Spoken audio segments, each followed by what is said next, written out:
Muy buenas noches, ¿qué tal? Muy buenas noches, profe. Muy buenas noches a los participantes. Hoy es nuestra segunda clase del diplomado Neurodesarrollo y Estimulación Temprana a cargo de la licenciada, la tercera clase, perdón, a cargo de la licenciada Carol Cubilla. Y bueno, profe, en honor a la hora, iniciamos. Así mismo, muchas gracias. Muy buenas tardes a todos, a todas. Espero que estén muy bien. Para mí es un gusto poder volver a tener un encuentro más con cada uno, cada una. Espero que podamos ir avanzando en esta temática muy importante, muy interesante, que atañe principalmente a situaciones que se vinculan a la primera infancia. Vamos a seguir viendo una cuestión ahora justamente, digamos, ya avanzando con nuestro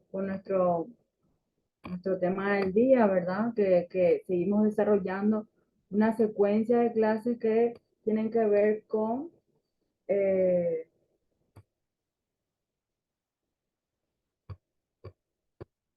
estoy poniendo, me sale todo despacito, con las bases del neurodesarrollo, o sea, como una introducción a lo que es neurodesarrollo o contenidos que se vinculan al neurodesarrollo.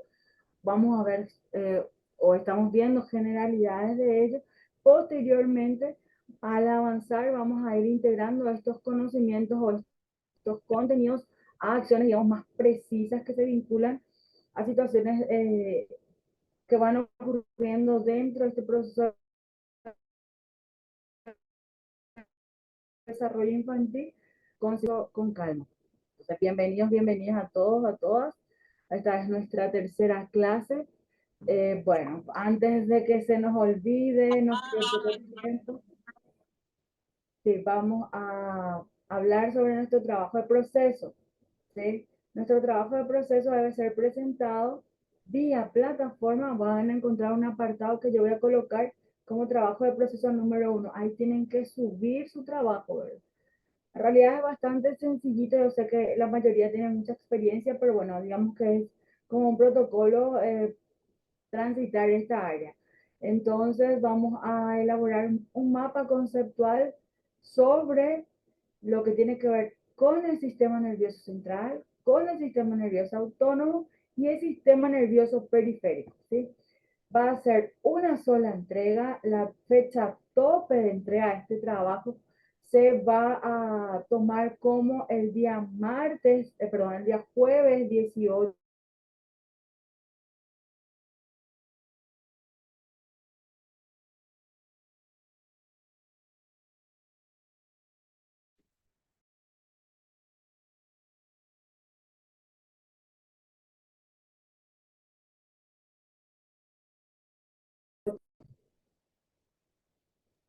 Se te va el audio, profe. Ah, ok, ok. Hola, hola, hola, hola, hola. Ahora sí te escucho. Gracias. Bueno, entonces él estaba mencionando sobre lo que corresponde a este pequeñito trabajo de proceso, ¿verdad? Lo van a subir en la plataforma, va a haber un indicador donde van a poder subir este trabajo. A lo mejor va a decir luego trabajo de proceso número 1. Este trabajo tiene que ver con elaborar un mapa conceptual sobre el sistema nervioso central, autónomo y periférico.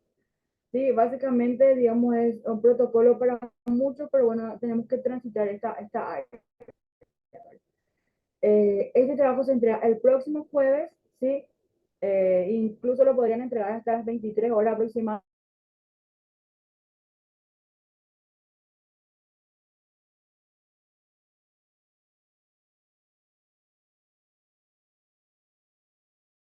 Para la evaluación del proceso que ya tenemos también este siguiente jueves, ¿sí?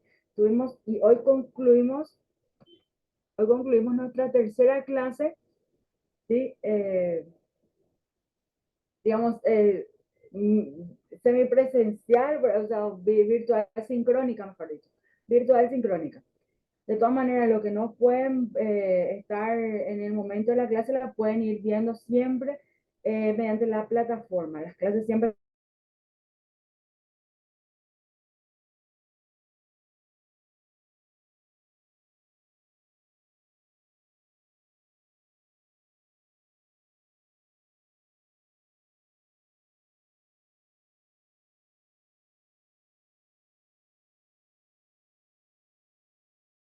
Nuestra primera evaluación de proceso es el próximo jueves y hola Narciso. Generalmente la clase, las evaluaciones duran ya un periodo de estadía, digamos, en la plataforma de 24 horas. De todas maneras, si surgen dudas en el momento, se pueden comunicar con la Secretaría Académica del instituto o en todo caso se comunican conmigo y vamos a verificar si fuera necesario cualquier tipo de situación que se pueda presentar. ¿Ok? Entonces tienen tiempo de una semana para poder elaborar este pequeñito trabajo, ¿verdad? Que tiene que ver con un mapa conceptual. Bien. Entonces, quería saber si está bien, digamos, hay alguna duda, comentario, experiencia, situación con relación a lo que estuvimos viendo en la clase anterior. Si alguien quiere hablar, vamos a escuchar con mucho gusto. Ruth.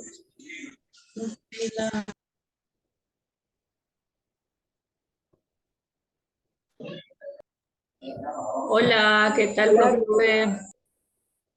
Hola, Ruth, te escuchamos. ¿Qué tal? Recién me voy uniendo, profe. Quería saludar nomás. Muchas gracias, bienvenida. Y entonces vamos a aprovechar tu intervención. ¿Qué tal con los contenidos de las dos clases anteriores? Ruth, Perdón, no escuché bien mi conexión a internet es inestable, me dice. ¿Me puedes repetir? ¿qué tal los contenidos de las dos clases?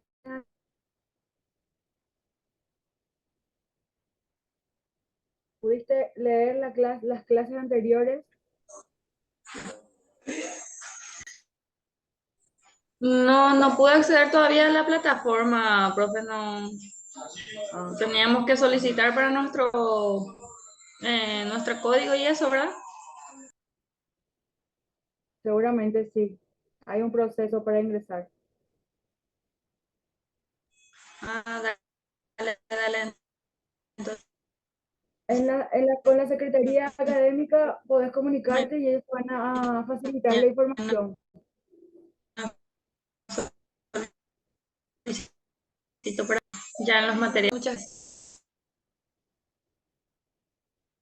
Ya, se te escuchó un poco entrecortado, pero de todas maneras, lo ideal es que las personas que tienen algún tipo de dificultad se comuniquen con el instituto y vean cómo resolver a modo que puedan tener los materiales siempre y verificar las clases, sobre todo que en la siguiente ya tenemos una pequeña evaluación y recuerden que esto es de proceso. La evaluación parcial la vamos a tener en unos meses y posterior a ella el examen final. Así que esto es parte de un procedimiento de evaluación sobre contenidos, digamos, avances, cuestiones que habría que resolver en el camino y sobre todo ir leyendo, ahora no dejar todo para última hora. Bien, voy a mirar un poquito el chat. Ok, hay problemas con el audio, me dice Cristina. A mí también se me escucha cortado. Ok, Ruth.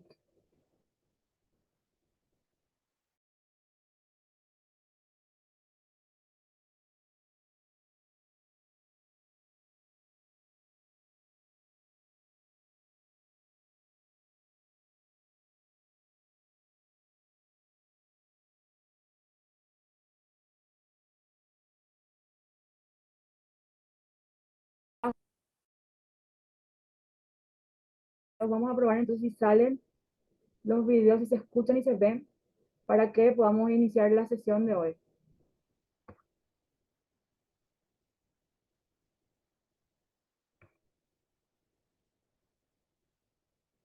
Un ratito voy a poner el video, voy a buscar acá que yo tengo.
Hay un material que yo no estoy segura si pude pasarle el otro día. Yo sé que creo que estábamos apuraditos por la cantidad de contenido que teníamos que desarrollar. Tiene que ver con las fases del neurodesarrollo y no sé, me gustaría pasarles, en todo caso, si ya les mostré este material,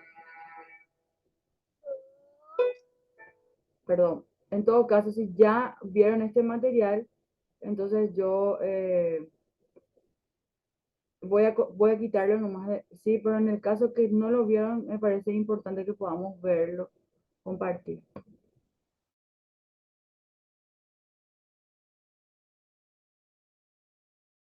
Gisela me pregunta sobre el trabajo. El trabajo, el trabajo hay que subirlo a la plataforma, sí, el primer trabajo de proceso hay que subirlo a la plataforma, ¿sí? La forma de entrega o el medio para entregar el trabajo es vía plataforma. Van a encontrar un apartadito, un ítem, un subtítulo, un indicador que diga trabajo, ¿sí? Van a tener hasta las 23 horas del día martes, día jueves. Entonces, ese día no tenemos clase sincrónica ni asincrónica, así que puedan utilizar el tiempo que tienen destinado a tomar la clase para poder subir ese trabajo que van a desarrollar. ¿Bien? Vamos a ver entonces este material de etapas del neurodesarrollo, ¿sí? De nada, Gisela. Y entonces, si ya lo vimos, ya lo compartí antes, yo lo quito otra vez. Me avisan, por favor. Los humanos no nacemos con todas nuestras capacidades. Perdón.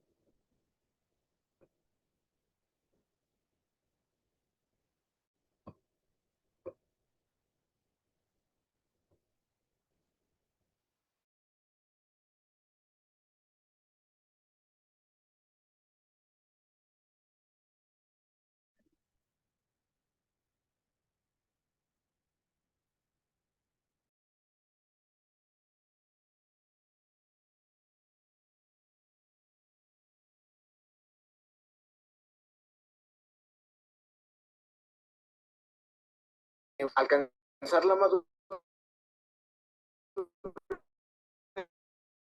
cerebral requiere de toda nuestra 20 años. Bienvenidos a su canal Aprendamos Psicología. En esta ocasión veremos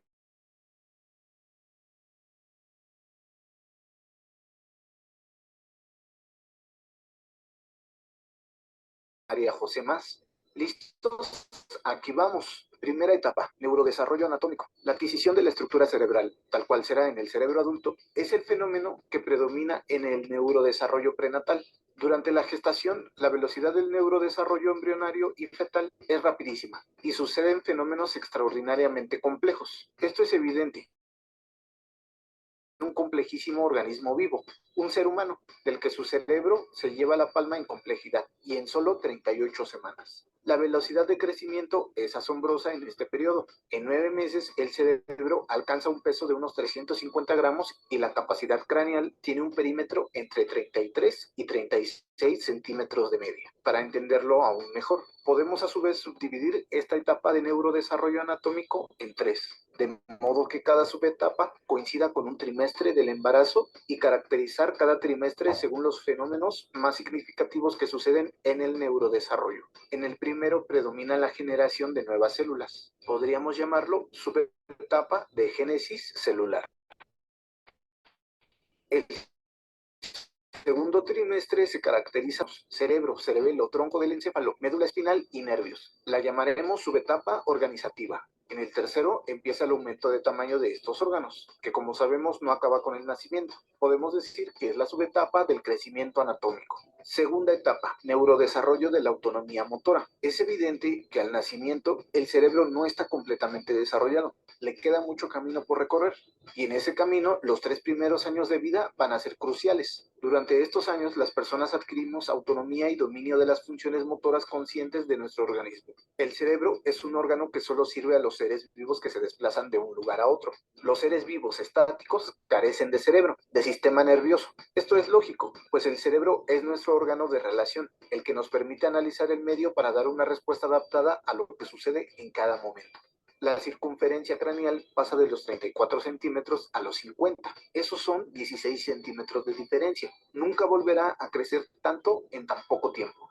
Ya sabemos que el crecimiento cerebral postnatal se produce más porque las neuronas aumentan sus conexiones y por tanto su tamaño, que porque aumente su número. Pensemos en un recién nacido. No puede hacer nada por sí mismo, ni siquiera cambiar de postura. En cambio, un niño de 3 años hace tiempo que ha aprendido a andar solo. También corre, salta, sube escaleras o chuta una pelota. Tiene ya preferencia por una mano para las tareas complejas, comer o garabatear. Domina el habla, aunque no el lenguaje, y es capaz de controlar esfínteres, de modo que ya sabe utilizar un orinal. Todo ello supone motricidad, movimiento, neurodesarrollo de los circuitos motores, incluyendo el del habla. En este periodo tan sensible, las agresiones cerebrales provocan más fácilmente daños difusos. Es en esta etapa cuando se diagnostica con certeza la parálisis cerebral hacia el año de vida y empiezan a detectarse los retrasos del lenguaje y la interacción social. Tercera etapa, neurodesarrollo del lenguaje y del conocimiento del lenguaje. En los siguientes 7 años, de los 3 a los 10 años, la velocidad del neurodesarrollo y del desarrollo en general sigue con buen ritmo, pero mucho más lento que en los 3 primeros años de vida. En estos años de la infancia, las personas adquirimos el dominio del lenguaje y con él aprendemos a comprender el mundo que nos rodea. La circunferencia craneal pasa de 50 centímetros a los 3 años de edad a 53 a los 10 años. Aumenta solamente 3 centímetros.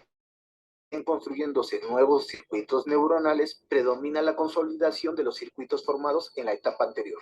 La mielina va envolviendo los circuitos que se hacen más consistentes con el uso y así van engrosándolos, siendo este aumento de grosor lo que más hace crecer el cerebro en esta etapa. Este enlentecimiento del crecimiento se corresponde con una disminución del apetito y del ritmo de las comidas, y con menos necesidad de horas de sueño. En la mayoría de los niños desaparece la siesta. En cuanto al neurodesarrollo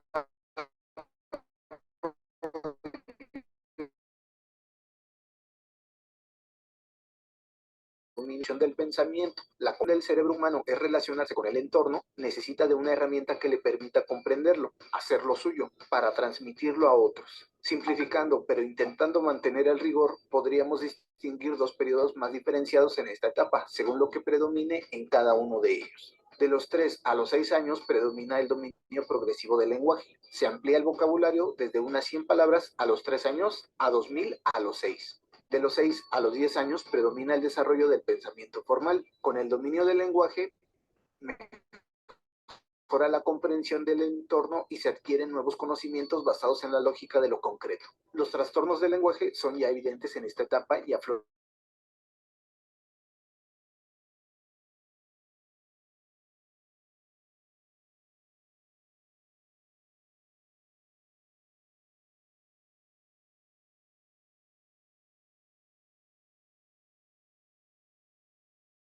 Tendremos varios problemas a la vez. Cuarta etapa, neurodesarrollo de la identidad. A partir de los 10 años de edad y hasta los 20, se producen cambios muy rápidos y drásticos en el tamaño.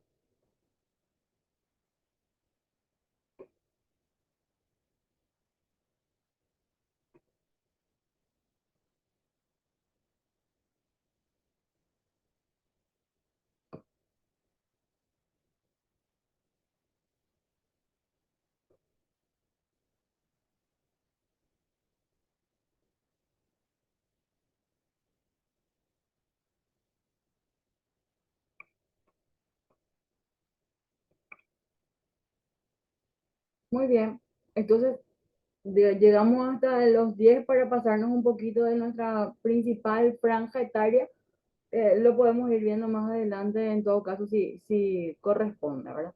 Mientras tanto, nuestro enfoque va hasta los 6 primeros años con mucha potencia, ¿ok? Entonces, pudimos hacer, digamos, un recorrido amplio, pero concreto acerca de los contenidos que intentamos desarrollar en estas sesiones, ¿sí? Entonces hoy vamos a tratar, digamos, de forma un poco rapidita también, lo que tiene que ver con estos aspectos que se mencionaba.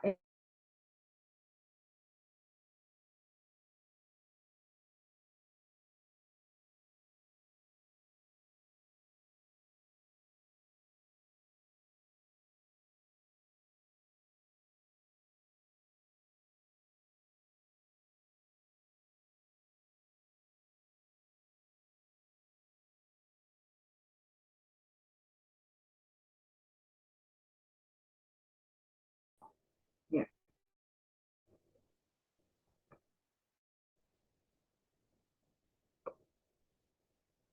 Vamos a, como pudimos ver, ¿verdad? Lo que nosotros analizamos es desde un principio, digamos, como el origen del sistema nervioso central como base fundamental de toda nuestra estructura como punto de origen. Evidentemente, este punto de origen va desde la fecundación. Entonces, toca, digamos, charlar también sobre estos aspectos que dan origen a todo este proceso que se va a volver neurológico, ¿bien? Entonces, el primer paso o la primera situación que podemos analizar, digamos, desde este punto de vista, porque evidentemente según la línea de pensamiento, ¿verdad? Uno va analizando el origen, ¿verdad? Desde donde más les compete. En este caso lo vamos a hacer desde la fecundación, lo que da origen a este cigoto, ¿sí? Eh,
Bueno, enseguida la profe se va a volver a conectar. Creo que va a haber su módem. O sea, su conexión de Wi-Fi está un poco intermitente.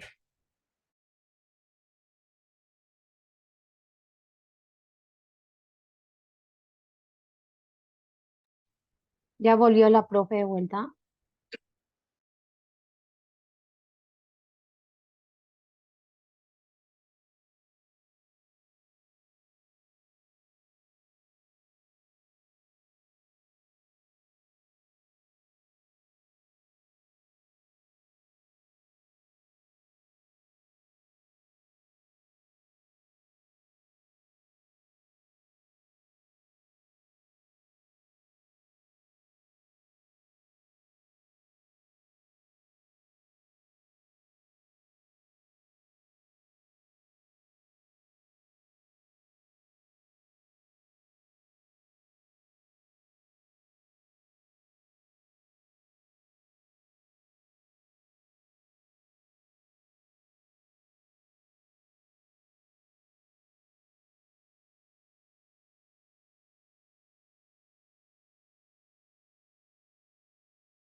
Hola, profe. ¿No escuchás?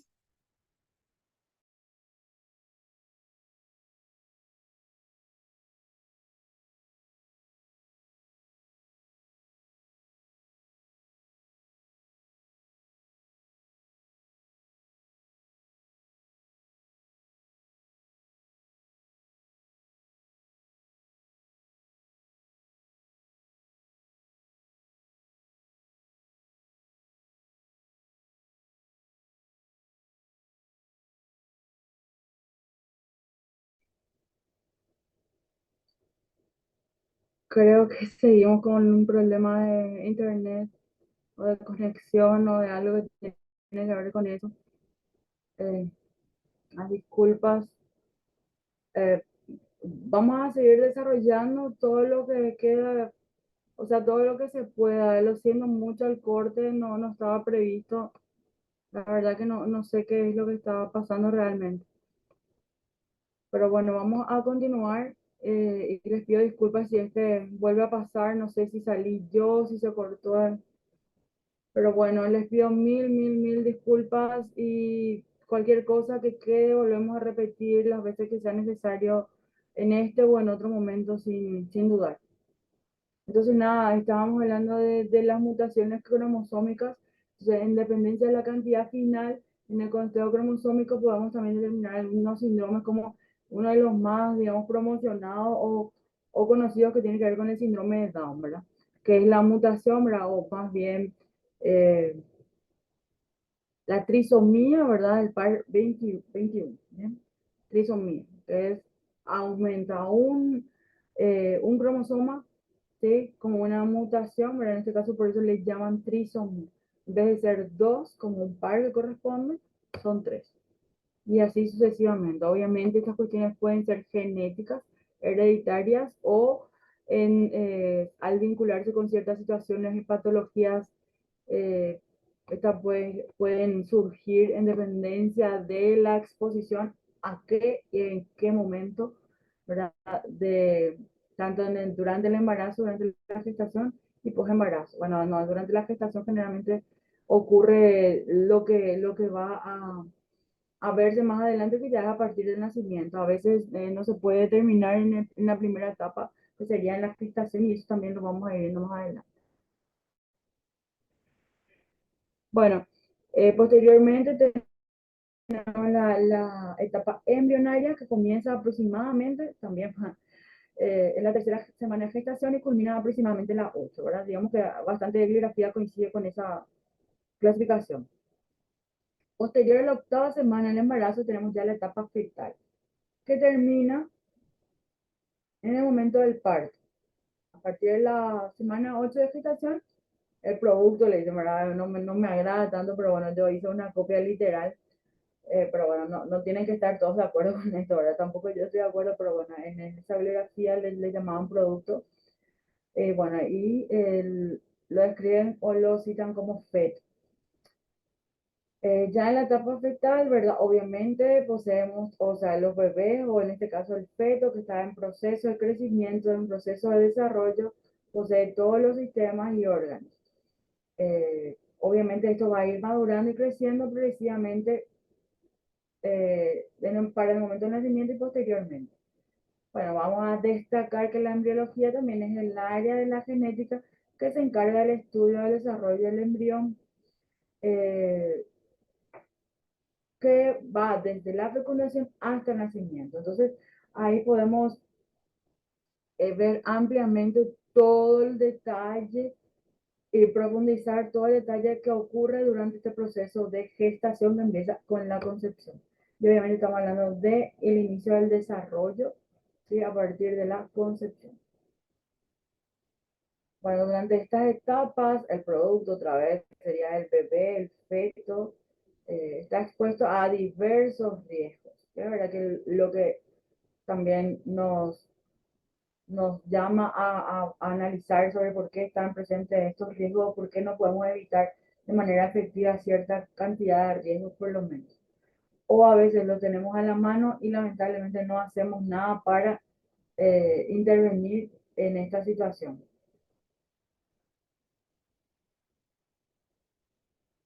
Bueno, esto ya estaba hablando desde el momento de la implantación, ¿verdad? Evidentemente siguen habiendo algunas situaciones que se vinculan con cuestiones de posibles trastornos genéticos. Entonces ya hay una consecuencia, por decirlo, en el momento de la implantación. Entonces no, por esa razón, no todos digamos, los procesos llegan a tener un desenlace efectivo en el momento de la implantación, por tanto hay una pérdida. Bueno, hay bastantes riesgos con relación a las infecciones por teratógenos, ¿verdad? Son factores externos que afectan el desarrollo del embrión. La rubeola, por ejemplo, el consumo de fármacos, por ejemplo, también. Obviamente esto a veces pasa cuando la mujer, y después hablamos también en alguna de las clases, que la mujer tampoco, cuando no hay una planificación y una organización, no está considerando que pudiera haber un embarazo, por tanto, ni está preparada física, emocional e integralmente para sobrellevar un embarazo o para buscar este embarazo, pero bueno, a veces ocurre casi la mayoría de las veces. Bueno, y otro caso, ¿verdad? Tiene que ver con ya las mujeres que, y hablamos de las mujeres porque estamos hablando de la gestación, ¿verdad? Eh, puede ser consumidora digamos, de rango amplio, puede ser poco, mediano, mucho, ¿verdad?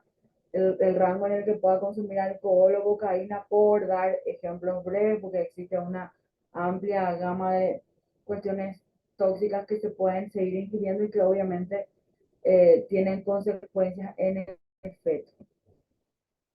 Evidentemente es posible prevenir algunas anomalías congénitas. Eh, por ejemplo, con la vacunación, ¿verdad? Hay muchas enfermedades que se pueden prevenir y obviamente también esto tiene mucho que sonar porque evidentemente tenemos los, digamos, que están contra la vacunación y bueno, tenemos que trabajar sobre esos aspectos y, digamos, sin coartar la libertad.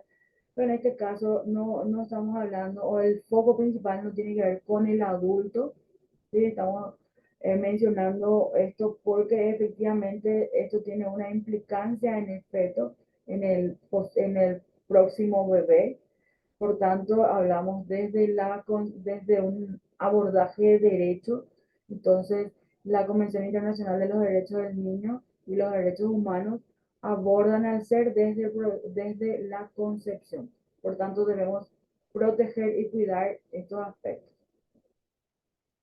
Evidentemente, la necesaria y suficiente ingesta de ácido fólico a veces se tiene que dar de manera extra, en otros casos, digamos, acomodando la alimentación o la dieta, balanceando o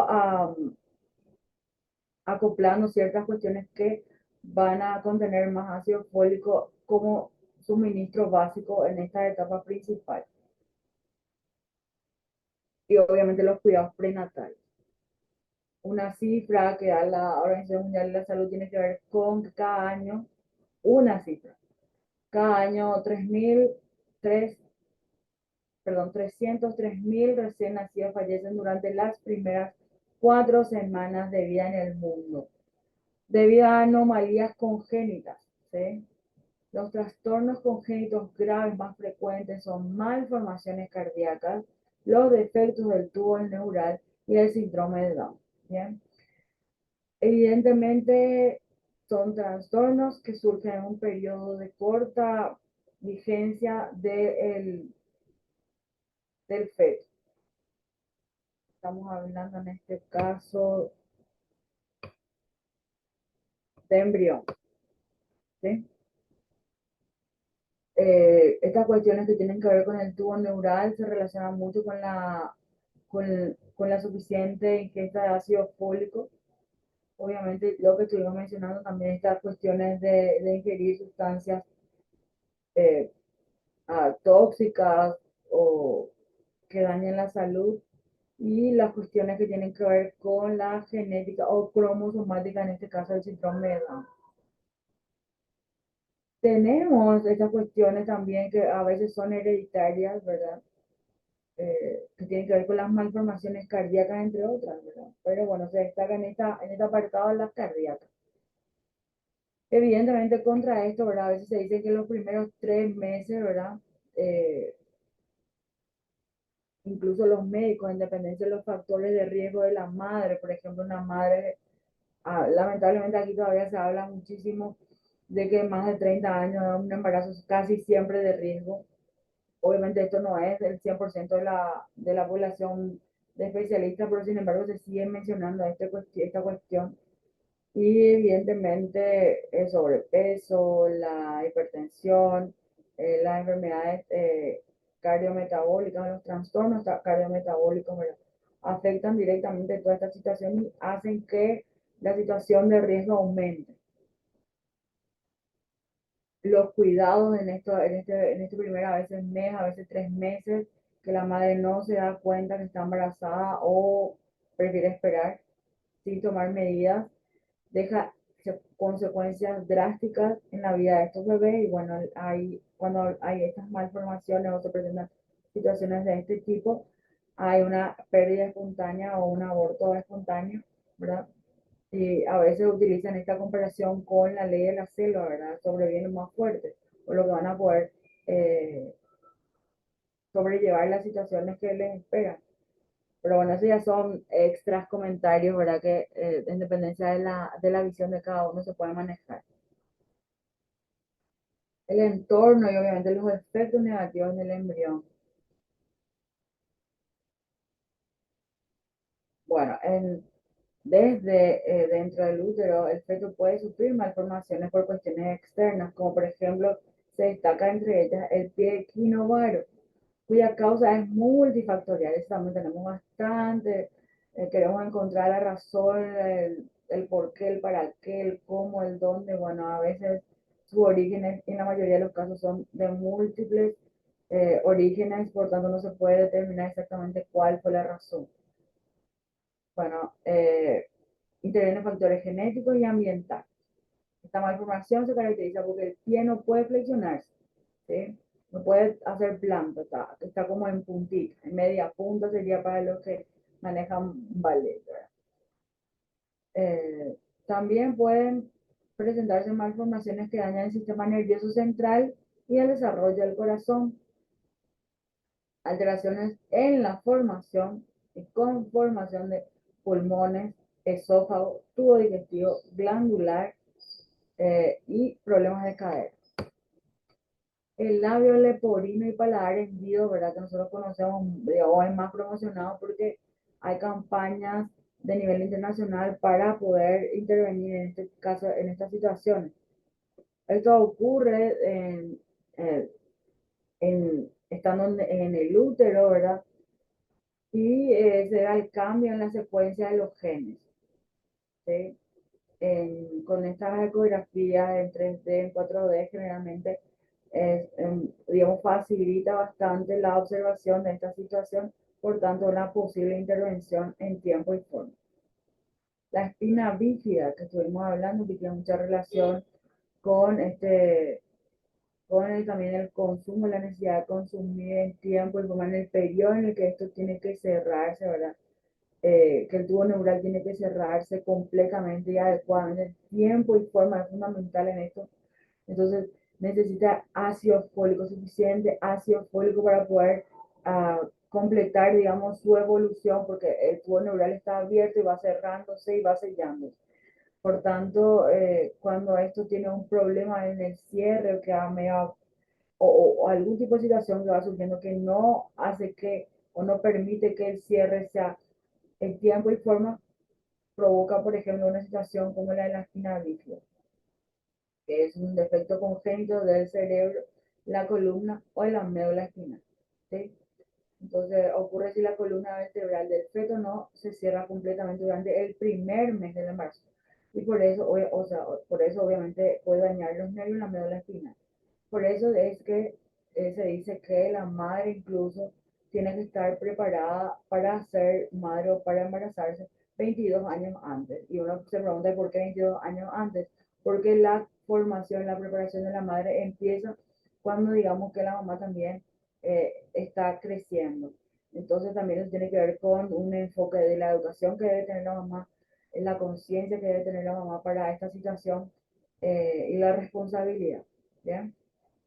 O sea que no es de un día para otro, es todo un proceso de varios años. Profe, Sí, una consulta. Entonces sería el ácido fólico es prevenir deformidades el ácido fólico durante tiene, el embarazo, ¿verdad? el ácido fólico tiene componentes fundamentales para que, por ejemplo, en este caso que estamos hablando de la médula, que la médula cierre completamente. ¿Sí? Entonces, si uno no tiene suficiente nivel de ácido fólico, puede no cerrarse correctamente o no cerrarse en tiempo ni en forma. Y eso va a tener consecuencias graves, definitivas, que vamos a lamentar porque ya no podemos, digamos, volver para atrás. Por eso es que la madre tiene que estar en equilibrio con relación a su salud alimentaria, nutricional. Evidentemente, eh, el ácido, Dale, gracias. el ácido fólico es un componente vital, ¿sí? En dependencia del centro de salud, centro asistencial, sanatorio, hospital, sea público o privado, en dependencia del nivel de adquisición, hay suplementos, complementos más integrales, ¿verdad? Pero generalmente en nuestro centro de salud es lo básico que se les da a las madres es el ácido fólico y en el caso de que pudiera adquirir algún tipo de complemento multivitamínico o algo, y paro porque evidentemente es lamentable, ¿verdad? Que no podamos contar con un servicio eficiente para sacar, digamos, los marcadores o biomarcadores. Por ejemplo, si la madre está anémica, ¿verdad? Eso tiene una consecuencia. Depende de la malnutrición o desnutrición, porque tenemos estas situaciones en las madres, eh, a veces por una cuestión económica, cultural,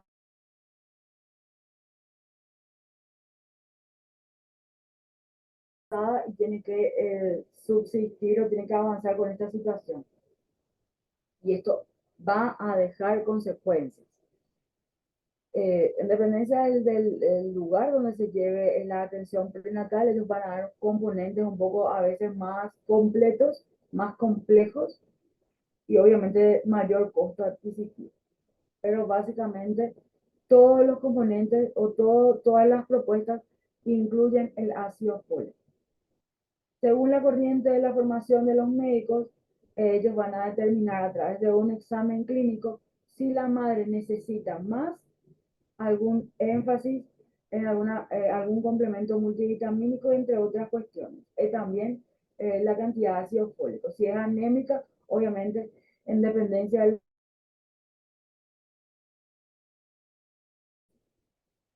Entonces eso hay que ser valorado, o sea, eso lo tiene que valorar el profesional de blanco en el momento en que la madre se presenta al centro asistencial. Por eso es tan importante que se lleve a cabo el control prenatal en forma y en tiempo.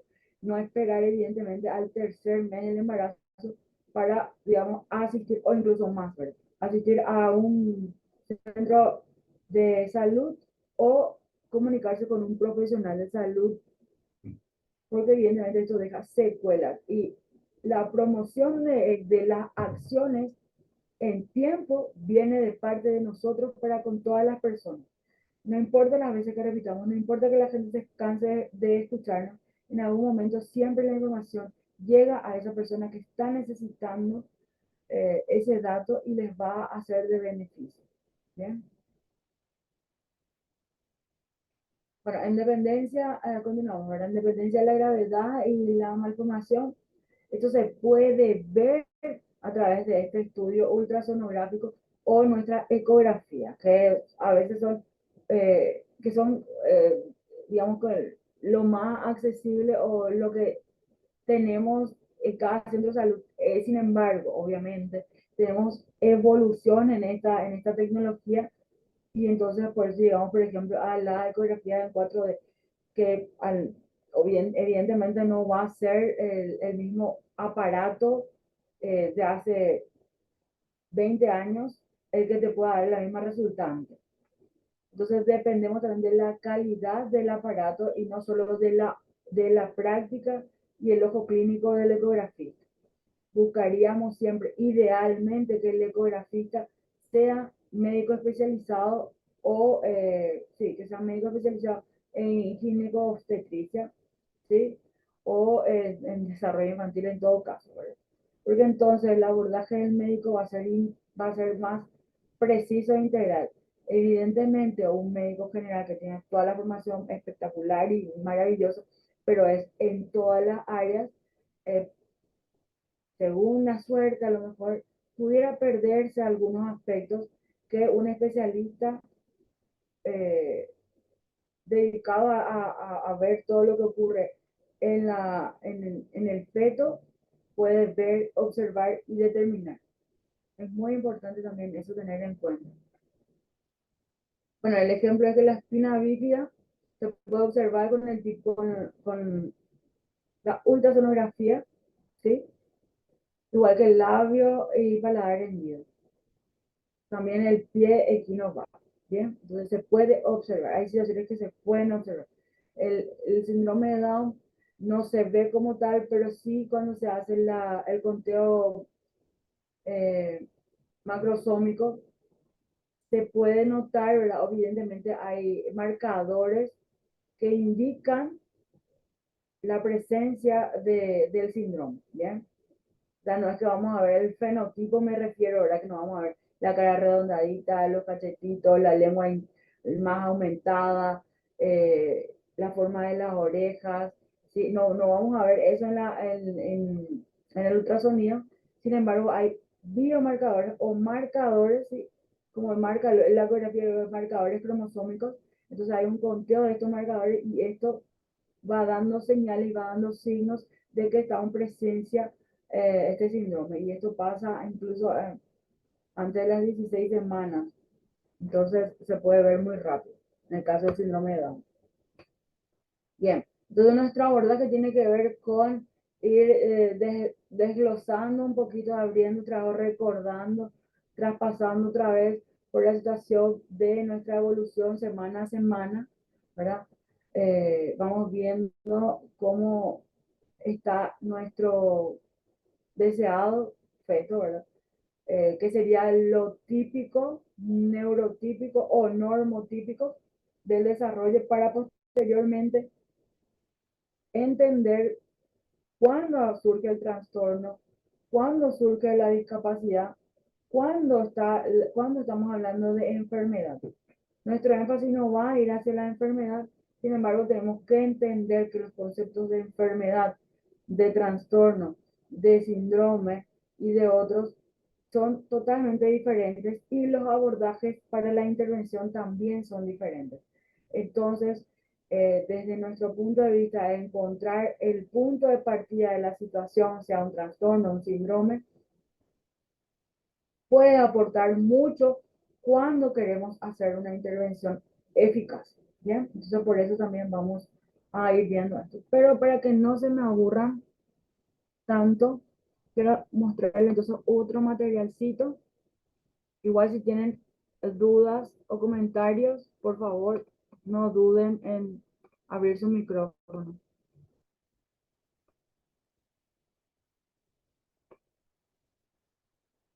Hay un punto esencial que no quiero dejar pasar, ¿verdad? Vimos, digamos, rapidito, ¿verdad? Esto de las etapas. Después, en la presentación tenemos, ¿verdad? Qué ocurre semana a semana. Y luego vamos a ver si nos queda para poder hacer como un repasito a través de lo que vimos con relación a los sistemas, al sistema nervioso central, periférico y autónomo. Pero para nosotros, sumamente importante destacar dentro de todo esto, una vez que todo esté conformado, hablamos del sistema nervioso, estén los órganos estén activados o se estén activando, algo fundamental y que no debemos olvidar y siempre debemos destacar es lo que tiene que ver con la neuroplasticidad. Bien. Aparte de todas las situaciones que se nos puedan presentar en el camino, para bien o para mal, nosotros tenemos que entender, o más bien destacar, ¿verdad? Que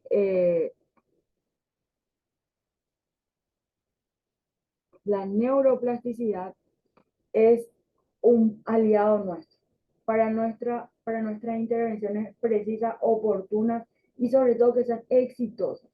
Entonces, ¿por qué nuestro súper énfasis de 0 a 6 años? Porque en este periodo la neuroplasticidad se encuentra en su máximo esplendor. Nos da tiempo de modelar conductas, de modelar acciones, situaciones, potenciando lo bueno del niño y la niña con el que estamos bien trabajando. Entonces, esto es una manera de intervención obviamente precoz, teniendo en cuenta que es un periodo plástico, manipulable, flexible. Entonces, los logros que yo puedo tener con una intervención en este periodo están de manera amplificada, ¿sí? Con relación a los logros que se puede obtener después de esta franja etaria. ¿Ok? Lo que no quiero aclarar, en cualquier periodo se pudiera obtener logros. Sin embargo, si hablamos de porcentajes, el logro potencial al 100% lo vamos a tener de 0 a 6. Posteriormente ya va a ir bajando, ¿verdad? Esta cuestión de porcentaje. ¿Sí? Va a disminuir el porcentaje del logro efectivo. Entonces les quiero compartir este material. Espero que puedan ver y escuchar. Neuroplasticity is the brain's ability to change with experience. So we think of children as being the most plastic brain in the universe, right? It is the most adaptable device, more than any machine, certainly more than adults. So that can be both good and bad. If your experience is full of, talk and relationship building and social understanding and play and imagination, your brain soars. You build expectancies related to those experiences. If your life is full of abuse, is full of scary experiences, of threats, of a lack of nutrition, many things can be threats to that brain's development. Then you close down your expectancies, you close down your joy of life and your tendency to want to experience the next new thing. So you can either grow or limit your potential in that early period based on what your experiences are. 这是第一次降生，第二次降生呢，就在3岁的时候，他要降生一次。他的心灵成长的阶段，我们管它叫心理胚胎。所以特别的关键，在这个心理胚胎的时候呢，我们就应该对待小朋友呢，就像对待怀孕的时候对待那个胎儿一样的来呵护他，对待他，这样才有利这个孩子的成长和发展。如果在这个阶段发生了给他压力对他成长进行干扰这样一个环境，如果是准备好这样一个环境的情况下，对他的胚胎的成长就是非常有利的等胚胎期，等孩子到3岁，心理胚胎降生了以后，他有独立的自己心理的情况下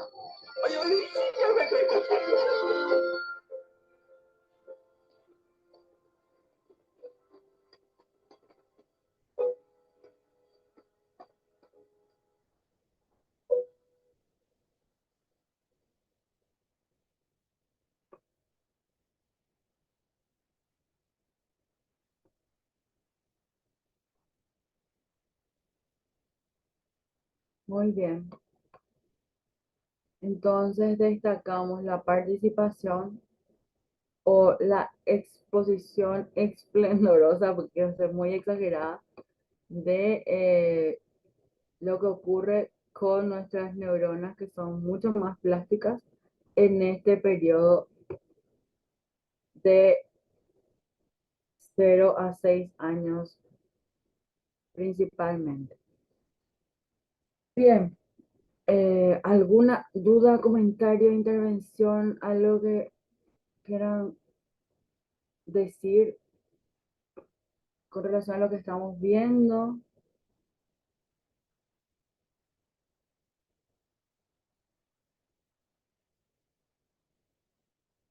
Más o menos se entiende o les complico más. Principalmente eso me gustaría. ¿Verdad? Yo sé que la mayoría ya maneja también este contenido, ahora sí. Sin embargo, hay que darlo de todas maneras. Igual lo estamos dando ampliamente ahora. Tampoco es muy profundo. Acá tengo algo.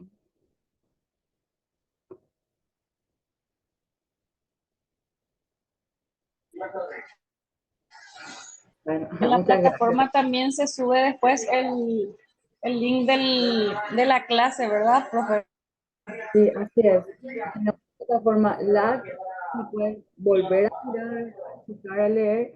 También aparte de la presentación, generalmente en formato sería esta presentación de PowerPoint.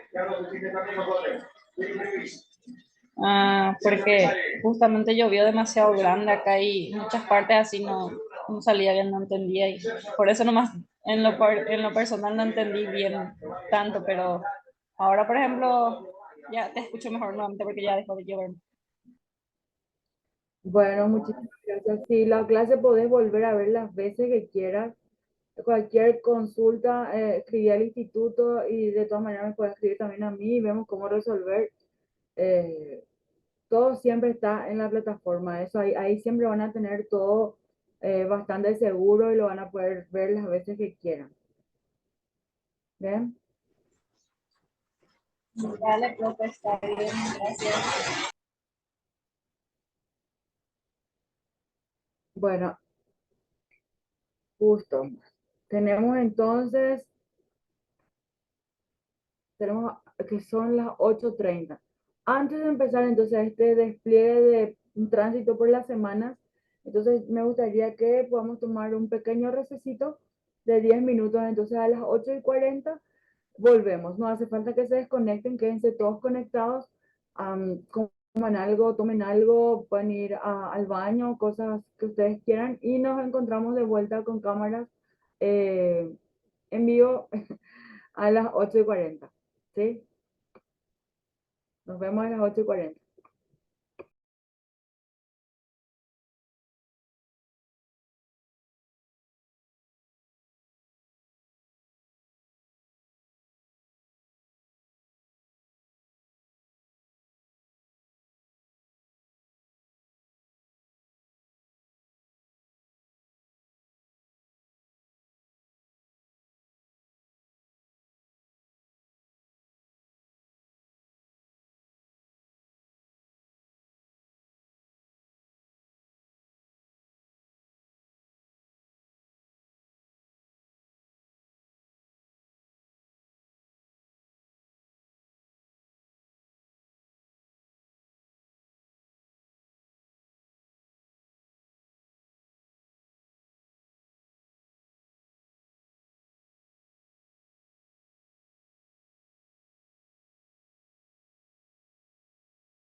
Hola, hola, ¿cómo están? De vuelta, de vuelta. Continuamos entonces. Entonces estuvimos viendo la neuroplasticidad. Para no dejar pasar y volver a activarnos con nuestra super atención, entonces les voy a compartir otro material que quedamos pendientes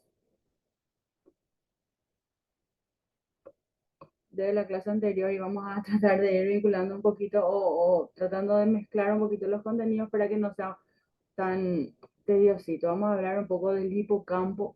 Vamos a ver un material que habla de las funciones y anatomía del hipocampo que estuvimos mencionando en la clase anterior.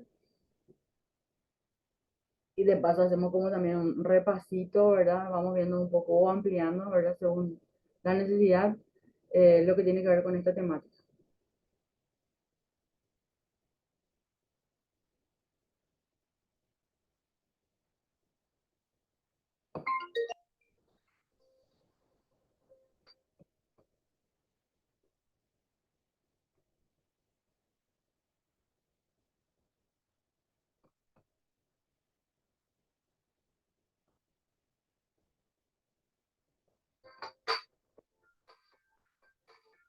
El hipocampo es una de las estructuras cerebrales cuyas funciones son más importantes para los seres humanos. Es una región altamente estratégica debido a su localización en el cerebro. El hipocampo cerebral se ubica en el lóbulo temporal, una de las estructuras cerebrales superiores, pero también forma parte del sistema límbico y está implicado en funciones de las estructuras inferiores. Hoy en día, está bien documentado que las principales funciones que desempeña están relacionadas con los procesos cognitivos. De hecho, el hipocampo es mundialmente reconocido como la estructura principal de la memoria. Sin embargo, se ha demostrado cómo esta región desempeña dos actividades más aparte de los procesos de memorización: la inhibición de la conducta y la orientación espacial. En este video exploraremos un poco sobre las funciones y la anatomía del hipocampo. Te recomendamos quedarte hasta el final del video. Si te interesa la medicina y la salud, de seguro le sacarás provecho a este contenido.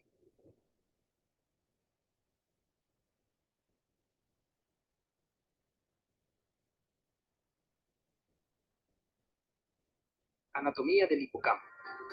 El hipocampo constituye una región cerebral que se localiza en el extremo de la corteza. Específicamente, trata de una zona donde el córtex que se estrecha en una capa única de neuronas densamente empaquetadas.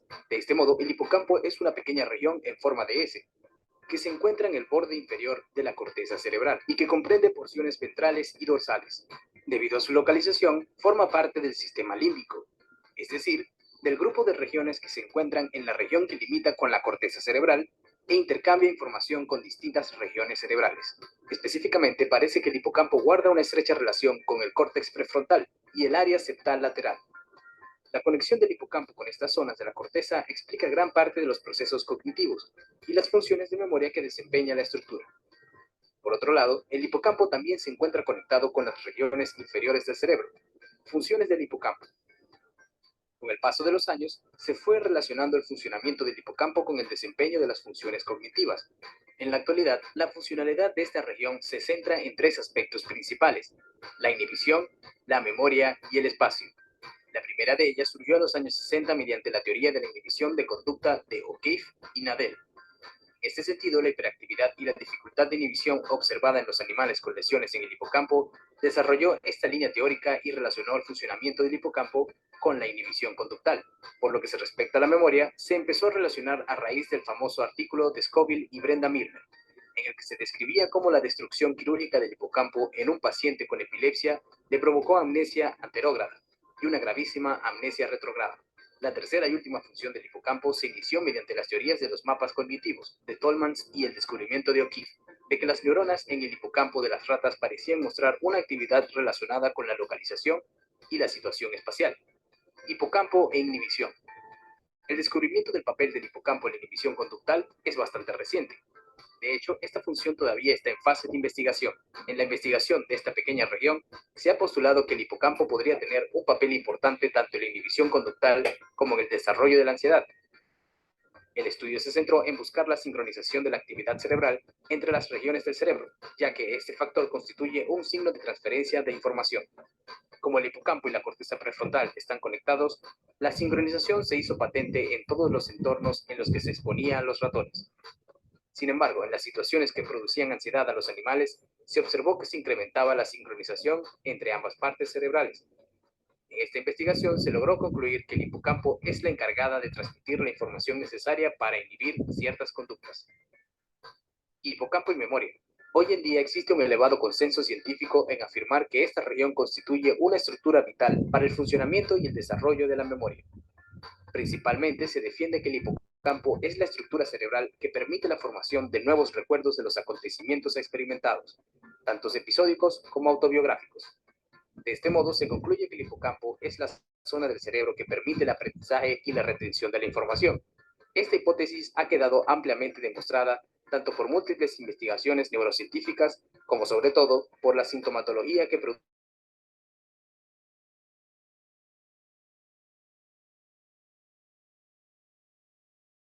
de nuevos recuerdos y a menudo afecta también a los recuerdos formados antes de la lesión.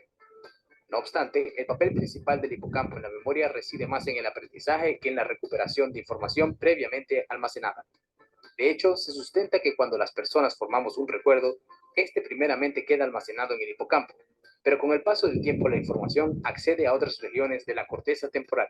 Asimismo, el hipocampo no parece ser una estructura importante en el aprendizaje de competencias motoras o cognitivas, como tocar un instrumento o resolver acertijos lógicos. De hecho, pone de manifiesto la presencia de distintos tipos de memorias, las cuales están regidas por diferentes regiones cerebrales. Hipocampo y orientación espacial. Ciertas investigaciones realizadas en cerebros de ratas han puesto de manifiesto que el hipocampo contiene una serie de neuronas que tienen campos de lugar.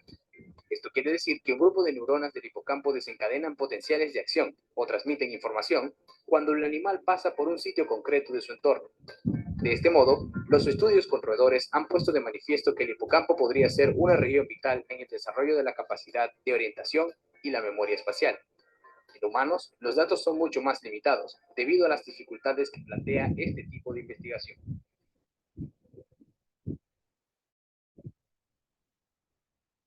A manera resumida, estas fueron las funciones y anatomías del hipocampo. Si te interesa saber más, como por ejemplo las patologías del mismo, sigue el link de la descripción del video. ¿Y tú? ¿Cuál piensas que es la función más importante del hipocampo? Nos interesa tu opinión. Déjanoslo saber en los comentarios. Gracias.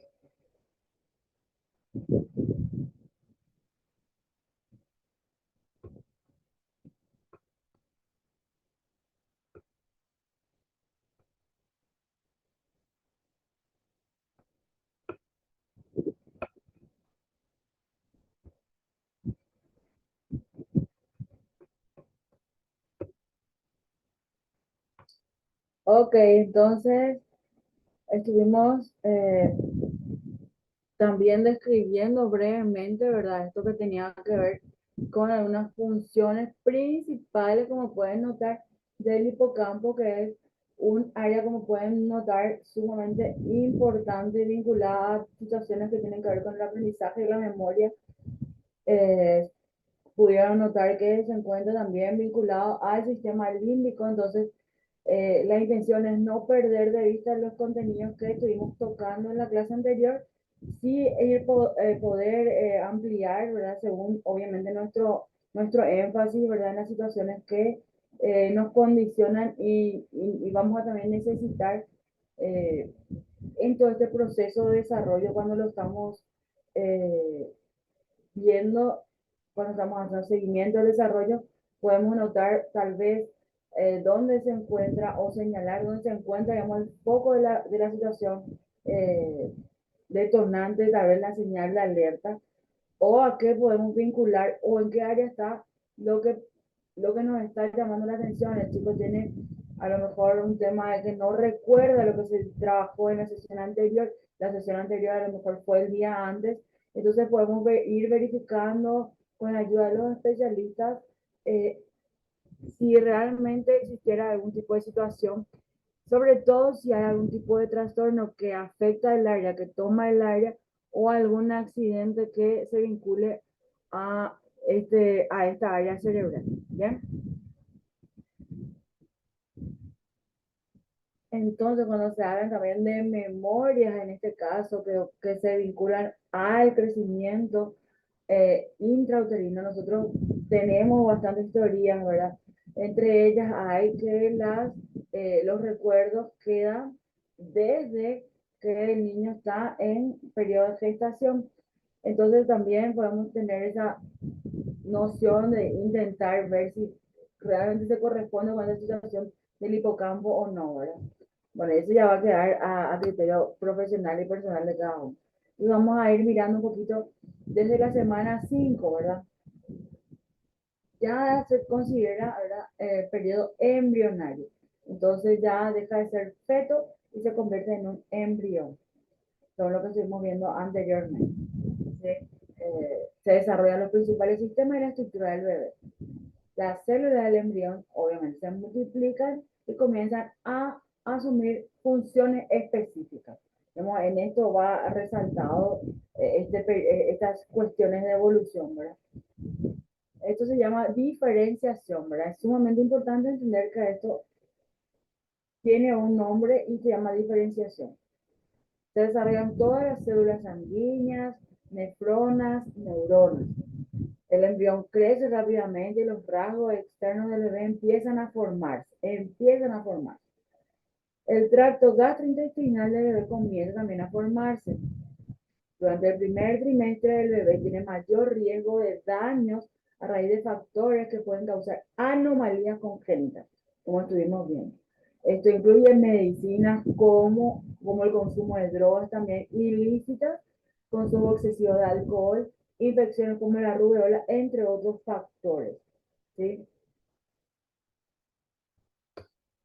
Entre las 6 y 7 semanas empiezan a brotar los brazos y piernas, ¿sí? Empiezan a crecer.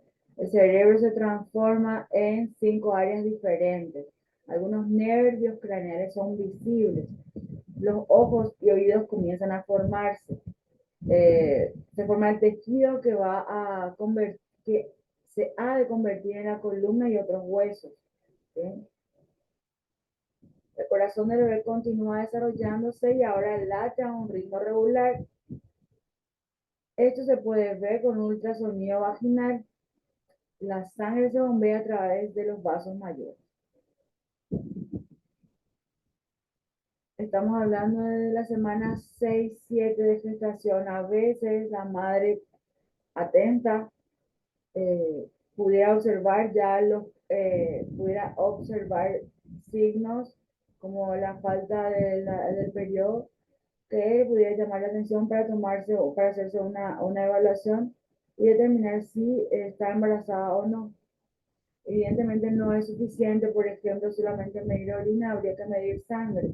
Por otro lado, otros médicos, y esto hablo con mucho énfasis sobre todas las personas que siguen tratamientos medicamentosos, y dentro de ellas incluyo sobre todo y destaco las personas que aparentemente no tienen enfermedades cardiometabólicas, que no tienen hipertensión, que no tienen diabetes, sin embargo, tienen depresión o están tomando medicación para la depresión o para una otra situación cuyo medicamento sea un antidepresivo. Entonces, principalmente estas personas deberían estar sumamente alertas y atentas, porque en el caso de que sea positivo el embarazo, deberían de inmediatamente dejar de tomar estos antidepresivos. Personas que están cursando con una enfermedad infecciosa, que están tomando antibióticos, entre otros medicamentos. Existen medicamentos que a veces son de muy común uso y contienen lo que finalmente vamos a denominar como ototóxicos. Y en este periodo de las primeras semanas, en los primeros meses, a veces la madre no se da cuenta que se encuentra embarazada y entonces definitivamente afecta al niño en gestación. Y obviamente lo va a notar lamentablemente muy después. ¿Bien? Entonces, como medida de prevención y atención, hay que estar muy atentos, sobre todo con la cuestión de medicaciones, cada vez es más habitual entre las personas de esta época. Nosotros. Semana 9. Se forman los pezones, los folículos pilosos, perdón, los brazos crecen y se desarrollan los codos. Se pueden observar los dedos del pie del bebé. Todos los órganos esenciales del bebé han comenzado a crecer en la semana 9. En la 10, los párpados del bebé están más desarrollados y comienzan a cerrarse. Las orejas comienzan a tomar forma, las características faciales del bebé se vuelven más distintivas. Los intestinos rotan. Al final de la 10ª semana del embarazo, el bebé ya no es un embrión, ahora es un feto. ¿Sí? La etapa de desarrollo, la etapa del desarrollo hasta el nacimiento ya se considera feto. ¿Bien? Evidentemente, nosotros esto vamos a notar o vemos a través de estudios más avanzados o más complejos. Lamentablemente no todas estas características que estamos citando se pueden notar en una ecografía simple, ¿sí? Y tampoco a veces la calidad del equipo está al nivel como para poder notar por lo menos la mayoría de las cosas que estamos citando. Y a través, otras veces también el ecografista no es un especialista, entonces no puede hacer señalamientos tan profundos.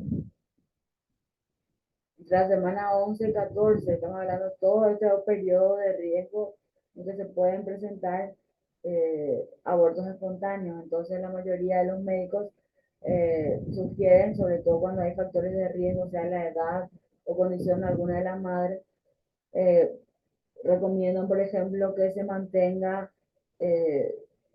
digamos, la información o la situación, digamos, con personas muy cercanas en la familia y no sea realmente una explosión de emociones para todos, porque evidentemente es un periodo de riesgo considerando que es muy pequeñito y lo que está por venirse no se puede adelantar con lo que se puede observar en la ecografía nada más.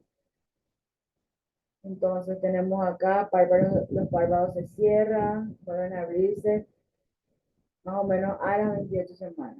La cara del bebé está bien formada, las extremidades son largas y delgadas, aparecen uñas en los dedos de las manos y los pies, aparecen los genitales, el hígado del bebé está produciendo ya glóbulos rojos, la cabeza es grande, aproximadamente la mitad del tamaño del bebé. Ahora su pequeño ya puede formar en un puño, o sea, el tamaño del puño de la mano. Perdón, cierra la mano. Aparecen brotes semidentarios para los dientes del bebé. Entre las 15 y 18, la piel del bebé es casi transparente, pelo fino, de los que tienen cabello ya en ese momento. Se llama lanudo. Se desarrolla la cabeza del bebé. Los huesos y el tejido muscular se siguen desarrollando, los huesos se vuelven más duros. El bebé comienza a moverse y a estirarse. El hígado y el páncreas producen ya secreciones. Ahora el bebé hace movimientos de succión. ¿Ven? Entre este periodo debe aparecer la succión. Bueno, y esto tendrá especialistas del área que van a decir que no es así, pero sin embargo nosotros podemos por lo menos hablar de vibraciones. A veces se considera que el bebé ya puede oír, ¿verdad? Sin embargo, por otro lado, se habla de que hay una percepción de las vibraciones. Entonces no es la voz precisamente o la música precisamente, sino que es el tipo de vibración que se transmite al ponerse en contacto. El bebé es más activo, continúa moviéndose, flotando. La madre está a lo mejor mucho más agitada en la parte inferior del abdomen. Obviamente está aprendiendo a determinar los primeros movimientos fetales. Al final de esta etapa el bebé ya puede tragar. En la semana 22 el anudo cubre todo el cuerpo del bebé, el meconio. La primera deposición del bebé se forma en el tracto intestinal. Bien. A las 22 aparecen las cejas, las pestañas. El bebé es más activo con aumento de desarrollo muscular. La madre puede sentir al bebé moverse. El latido del corazón del bebé puede escucharse con el estetoscopio en dependencia, ¿verdad? las uñas crecen hasta el extremo de los dedos del bebé. Evidentemente ya contamos con los avances tecnológicos y bueno, entonces los latidos se pueden escuchar desde más antes, aproximadamente posterior a las 16 semanas, ya se pueden escuchar con, no me recuerdo el nombre de los aparatos que reproducen los latidos, que generalmente son ya muy portátiles, entonces cada ginecólogo obstetra generalmente tiene para que cuando puedas, cuando vayas a tu control prenatal, puedan escuchar los latidos del bebé. Entre las 23 y 25, la médula ósea comienza a producir ya glóbulos rojos, glóbulos, se desarrollan las vías respiratorias inferiores de los pulmones del bebé, se empieza a almacenar grasa. En esto es muy importante entender cómo está este desarrollo de los pulmones. Bien, en la 26, las cejas, pestañas bien formadas, las partes de los ojos del bebé desarrollados, ya hay sobresaltos en respuesta a ruido fuerte, obviamente eso depende de cada bebé, también depende de cada mamá, la percepción, el vínculo, las huellas de los pies y las huellas digitales se están formando, el saco de aire de los pulmones del bebé también, pero los pulmones aún no están listos para trabajar por fuera del útero. Recuerden que por eso, cuando, sobre todo con los embarazos de riesgo, hay unas vacunas que son esteroides, con los que se busca estimular el desarrollo de los pulmones cuando se sospecha o hay probabilidad de que el niño sea prematuro. Obviamente porque es vital el desarrollo de los pulmones por el caso de esperar un niño prematuro, que eso, con los controles prenatales se puede ir determinando. Bien, entre las 27 y 30 el cerebro del bebé crece rápidamente, el sistema nervioso se desarrolla lo suficiente para controlar algunas funciones, los párpados se pueden abrir y cerrar, obviamente sigue el aparato respiratorio inmaduro, produce agentes tensioactivos sería, ¿sí? Esta sustancia ayuda a que los alveolos se llenen de aire, ¿sí? Pero todavía no hablamos de un desarrollo y una autonomía funcional de este aparato respiratorio. Bueno, digamos que estamos llegando a la parte definitoria, ¿verdad?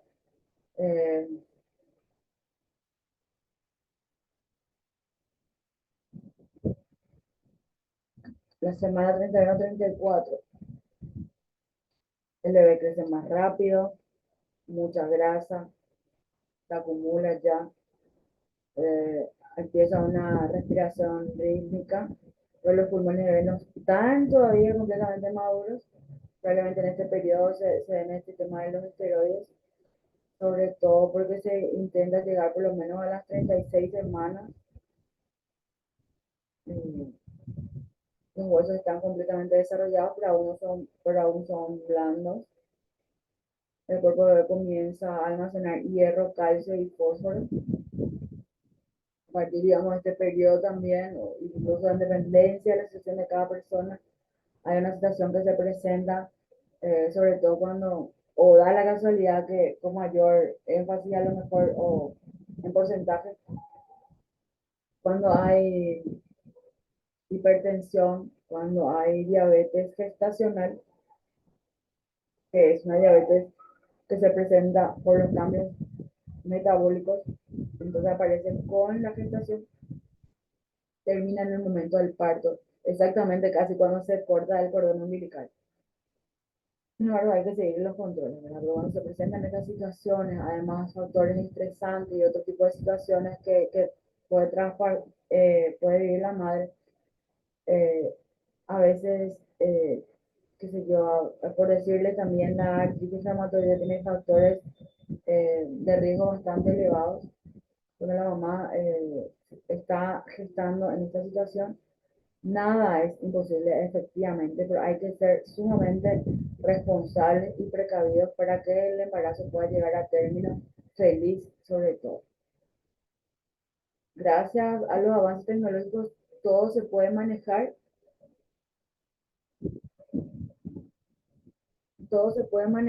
y se puede llegar a resolver en 20.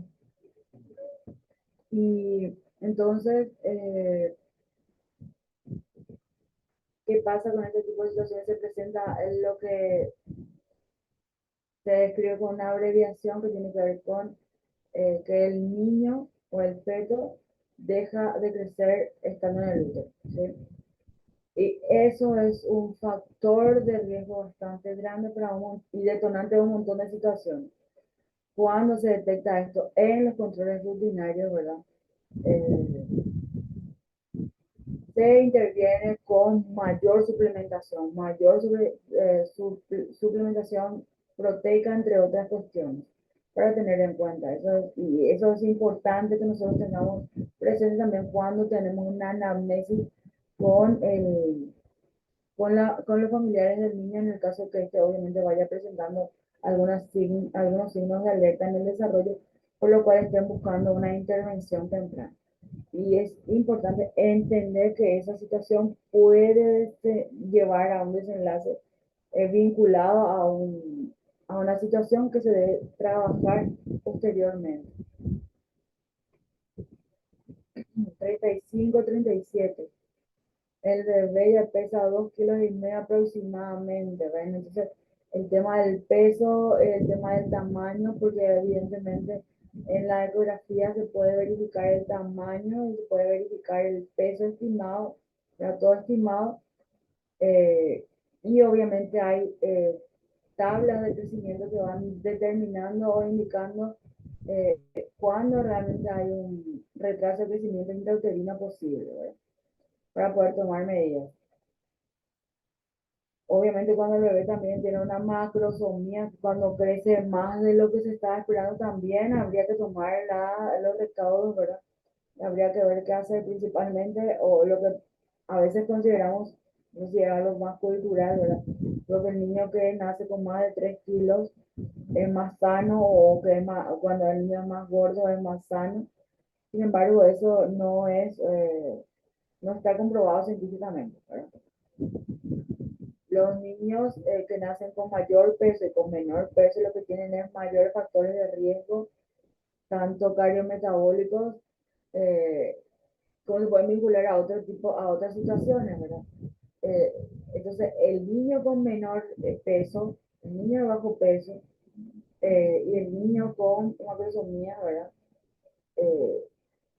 Tiene mayores factores de riesgo. Lo que pasa es que a lo mejor no lo vamos a ver en esta primera infancia, sin embargo, eso lo va a desarrollar en alguna parte de este ciclo vital, ¿sí? En alguna parte del ciclo de la vida. A lo mejor cuando tiene 30, a lo mejor cuando tiene 14, 40, va a desencadenar una situación metabólica negativa. Y esos son los trastornos metabólicos. Ahora cada vez vemos más. Los trastornos metabólicos no son exclusivos para los adultos, sino que ahora lo notamos y lo vemos muchísimo desde la primera infancia. Entonces, la progresión que hace la Organización Mundial de Salud es atiendan, lanza señales de alerta, porque lo que se espera en la predicción, según lo que se ve, según la alimentación, según el sedentarismo, según la falta de salud, porque tenemos que actualizar nuestro concepto de salud, que la salud es cada vez más difícil, porque habla de una integralidad hasta de la interacción social. Entonces tenemos que ir verificando todos esos aspectos, y con relación a eso, la Organización Mundial de Salud dice que se proyecta que los niños cada vez van a ser más enfermos. Entonces, ya no vamos a ver simplemente a llegar a la tercera edad con tal o cual trastorno metabólico o situación de salud, sino que ya lo vamos a tener desde a veces los primeros días del nacido o los primeros meses, incluso en cualquier parte de la primera infancia, ya como una situación que necesita intervención muy acertada y ya de cuidado para toda la vida. ¿Bien? Bueno, ahí ya, acá en este periodo ya estamos hablando de patrones del sueño definitivo, el corazón y los vasos sanguíneos del bebé están completos, músculos y huesos están completándose, completamente desarrollados. Entre la 38 y 40, el anú ha desaparecido, en la parte superior de los brazos y hombros, las uñas pueden extenderse más allá de la punta de los dedos, se presentan pequeños brotes mamarios en ambos sexos, el cabello de la cabeza ahora es grueso y más denso. En su cuarta semana, en la semana 40, mejor dicho, del embarazo, van 38 desde la concepción y su bebé podría nacer en cualquier momento.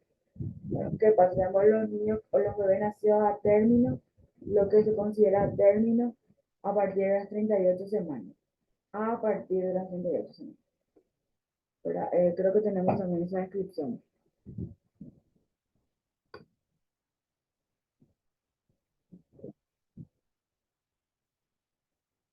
Entonces tenemos, según la edad gestacional, tenemos los prematuros que el parto se produce antes de las 37 semanas de gestación, a término entre las 37 y 41 gestación, pero realmente se toma desde la 38 como si fuera más óptimo, ¿bien?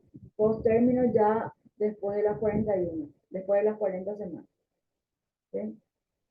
Y post término que bueno, casi no veo, pero realmente yo sí tengo una persona conocida eh, que sí superó las 42 semanas y realmente deja secuela a nivel cognitivo, como un retraso mental, una consecuencia muy visible, pero no es grave el retraso que adquirió esta persona. Bien, vuelvo otra.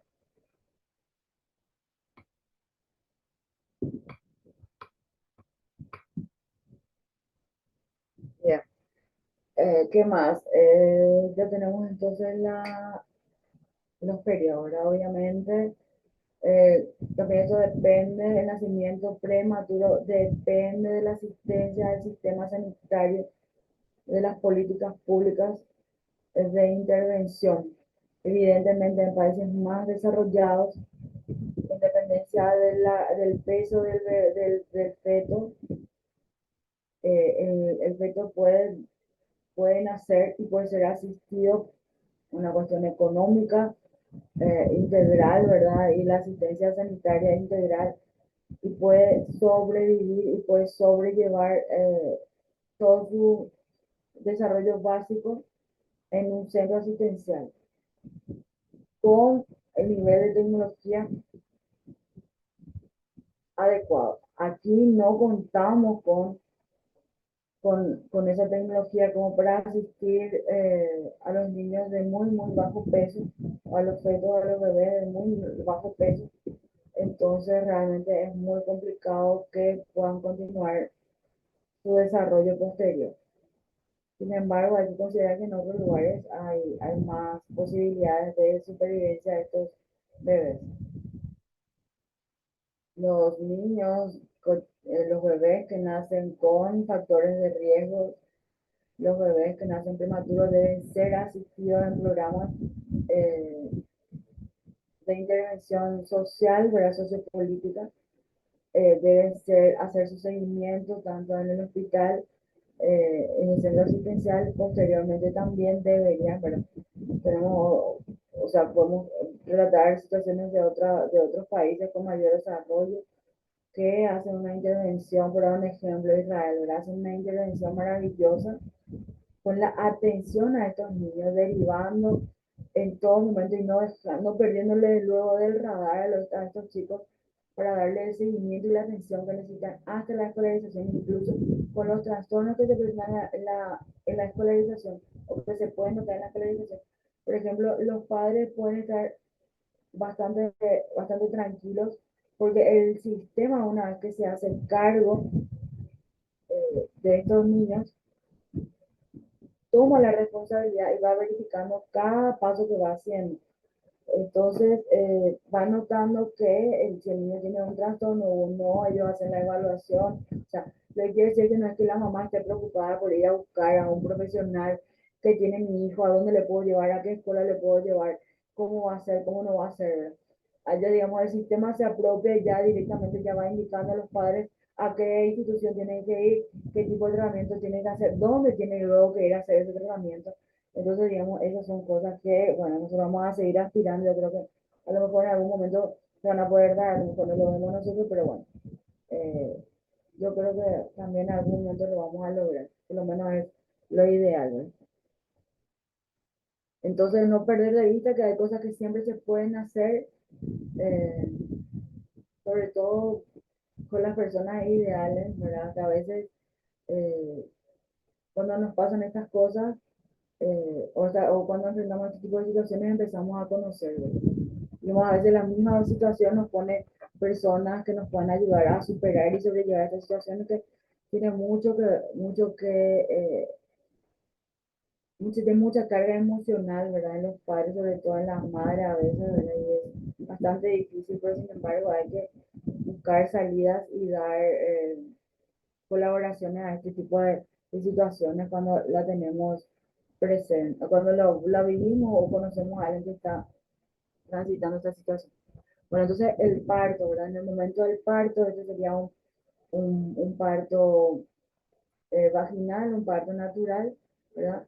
Donde obviamente no podemos perder de vista que en este trayecto, en cualquier parte de este proceso, se pudieran presentar situaciones adversas, ¿sí? Y esto va a dejar otras secuelas marcadas y definitivas para los chiquitos. Y a lo mejor la secuela la podemos ver inmediatamente en dependencia de la situación que ocurrió, y sin embargo en otro caso vamos a notar más en los primeros 3 meses, en los 6 meses, al año, en el momento de escolarización, ¿ya? Sin embargo, la situación ocurre o puede ser riesgo todavía en este momento del parto, ¿ya? Bueno, tenemos posiciones de los niños, de los bebés. Bueno, los problemas del recién nacido, obviamente el niño puede traerlo, o el recién nacido puede traerlo desde antes del nacimiento, con un diagnóstico, por ejemplo, el síndrome de Down, que ya se puede determinar eh, durante el crecimiento de este feto, durante las contracciones, el parto y después del nacimiento. Alrededor del 9% de los recién nacidos necesitan atención especial después del nacimiento debido a la prematuridad. Problemas de transición en la vida fetal a la edad de recién nacido, ¿sí? A lo mejor vinculados a los pulmones. Baja concentración de azúcar en sangre. Dificultad respiratoria, a lo mejor también puede ser difícil desalojar todas las cavidades respiratorias de los líquidos. Entonces eso también pudiera provocar una complejidad del tema del cordón, y eso también el tema del cordón depende de la habilidad del médico, porque hay muchos casos en que de verdad hasta con 3 vueltas hay médicos, a lo mejor con su experiencia y su dominio, que no tienen dificultad en traer a ayudar a asistir el parto natural de estos niños sin tener consecuencias graves. Infecciones, anomalías que pueden traerse o pueden adquirirse en el momento. Nosotros tenemos historiales acá de IPS bastante lamentables con cortes muy feos, ¿verdad? Que se dieron hasta en la cara, creo, del bebé, ¿verdad? Entonces, muy desagradable, pero ocurre. Y obviamente la mayoría de todo eso, sobre todo cuando es prematuro, va a cuidados intensivos.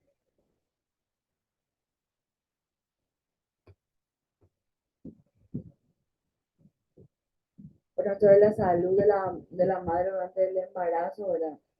Estuvimos viendo en todo momento que esto puede afectar el crecimiento, tener un impacto negativo en la salud de recién nacido. Los medicamentos de consumo van a tener una influencia total en el feto. pueden generar trastornos y obviamente hay que verificar los riesgos y las consecuencias. Obviamente también dentro de esto podemos ver la anorexia y la bulimia que pueden provocar en el feto o que el feto reciba una nutrición inadecuada, una malnutrición y otras situaciones en las que la madre no coma adecuadamente y no tome las vitaminas adecuadas. El asma no suele afectar al feto siempre y cuando el estado de salud de la madre esté bien controlado.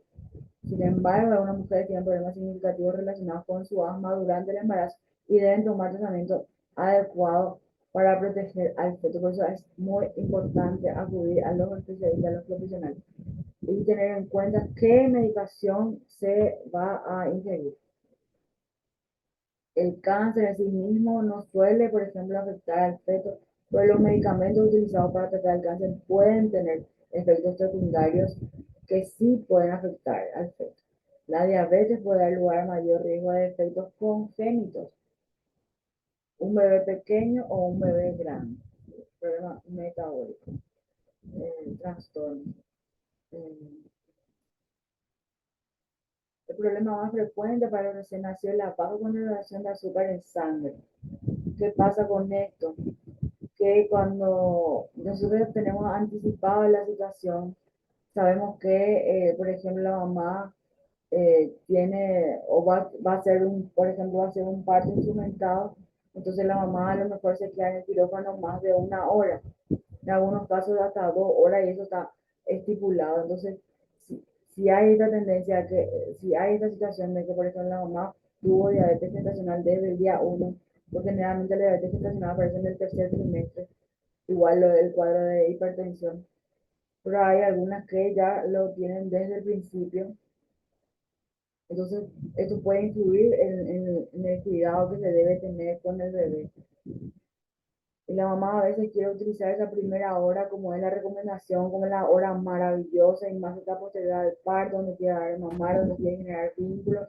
Sin embargo, situaciones de salud no le va a permitir.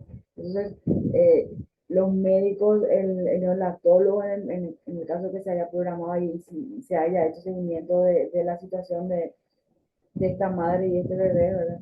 Deben estar preparados para asistir a hablar, ¿verdad? Que en el caso que la mamá no llegue a alimentar en un periodo determinado por el médico al niño, las enfermeras van a alimentar con fórmula, con qué tipo de fórmula, porque a lo mejor hay probabilidad de que el niño sea diabético también, entre otras situaciones, ¿verdad? Entonces, todo eso es una planificación, hay que tener en cuenta, hay que hablar, hay que comunicarse. Incluso cuando la situación se ve que pudiera tener una repercusión de urgencia, digamos que hay que tocar los temas complicados o que no dan gusto y hay que ir preparados para la situación. La epilepsia aumenta el riesgo de efectos congénitos. Parte del aumento del riesgo se debe a los medicamentos anticonvulsivos que pueden ser necesarios para controlar obviamente las convulsiones. Sin embargo, para la madre también son peligrosos para el feto. Las mujeres pueden discutir con sus médicos los riesgos y beneficios del tratamiento médico antes de dejar de tomar anticonvulsionantes.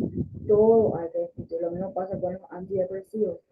Realmente que los antidepresivos sí son fatales para los fetos, para el bebé, obviamente. Sin embargo, en ocasiones, para algunas situaciones particulares, hay medicamentos que yo creo que hace unos años todavía eran de preparación magistral, pero con seguimiento y atención, a lo mejor pudieran controlar la situación que vive la mamá. La hipertensión arterial, la enfermedad cardíaca, la enfermedad renal, pueden reducir el crecimiento del feto y causar otras complicaciones. ¿Sí? Hay que atender.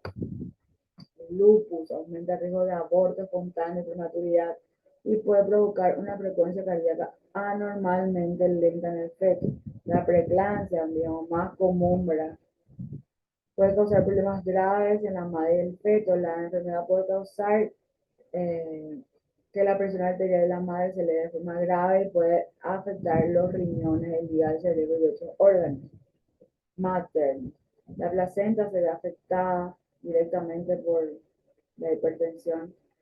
Y la enfermedad puede afectar la nutrición del feto o hacer que la placenta se desprenda de la pared del útero. Para prevenir y controlar tales complicaciones, los médicos pueden recomendar el adelanto del parto. La eclampsia, una complicación grave de la preeclampsia, es la aparición de convulsiones en la mujer con preeclampsia.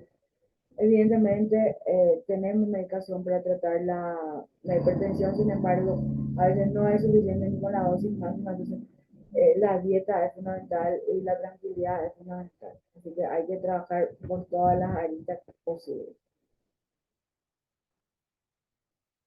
Bueno, acá tenemos el tema de la anemia en las madres, ¿verdad? Enfermedades tiroideas, problemas que pueden surgir después del nacimiento ya con afectación directa en los chiquitos, en este caso apnea prematuro, displasia broncopulmonar, síndrome de aspiración meconial, hipertensión pulmonar resistente recién nacido, neumotora en el recién nacido, síndrome de dificultad respiratoria, taquipnea transitoria recién nacido. Bien, entonces es para que tengamos en cuenta que todas estas situaciones, cuando hacemos la anamnesis, vamos a tener un contacto con la familia y vamos a intentar intervenir de manera temprana, oportuna, precoz. Tenemos que tener siempre bien claro qué es lo que pasó en el parto, posterior al parto. También, ya nos interesa marcar qué ocurre. Esto va a poder ser vital para que nuestras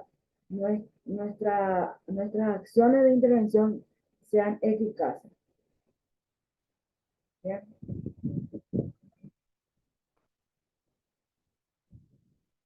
Trastornos que afectan la sangre, a las hormonas, el tubo digestivo del hígado, la rinopatía del prematuro. ¿Bien? Bien. ¿Alguna duda, comentario, experiencia hasta este momento?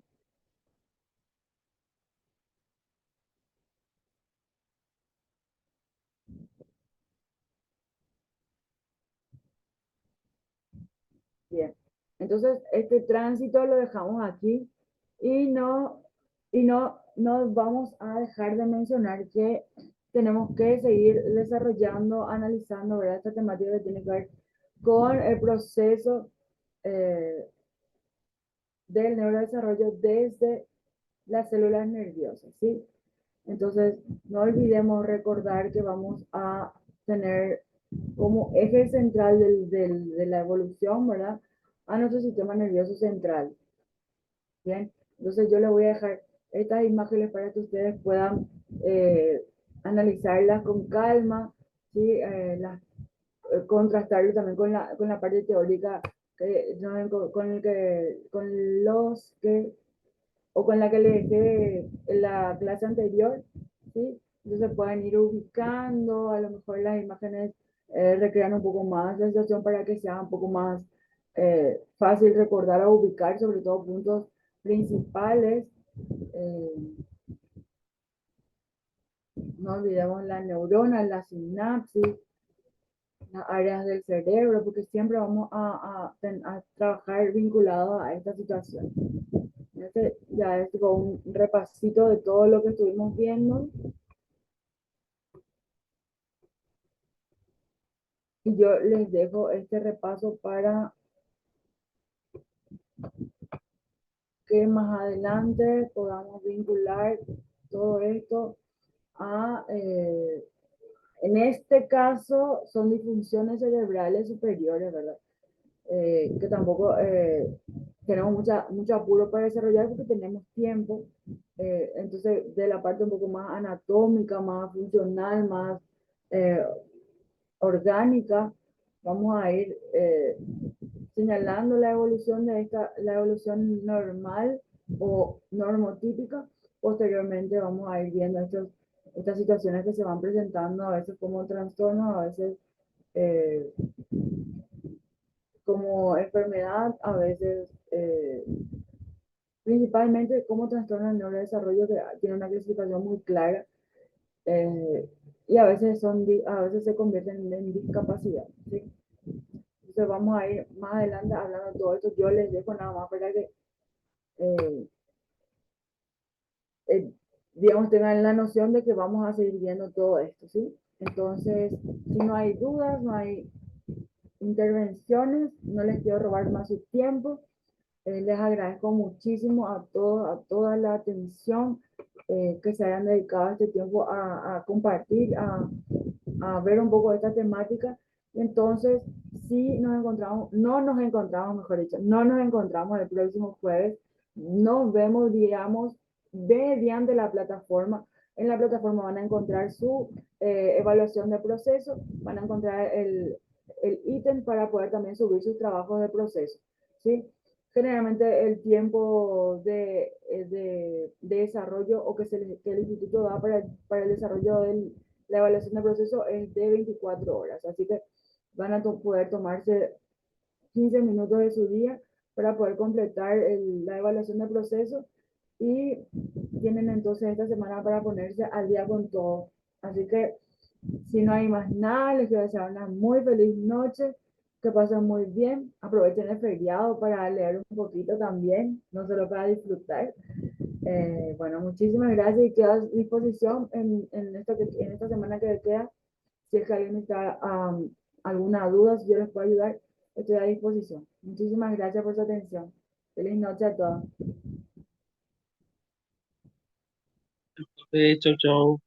Chao, chao, gracias. Chao, chao. Gracias, profe. Chao, chao. Gracias, chao, chao.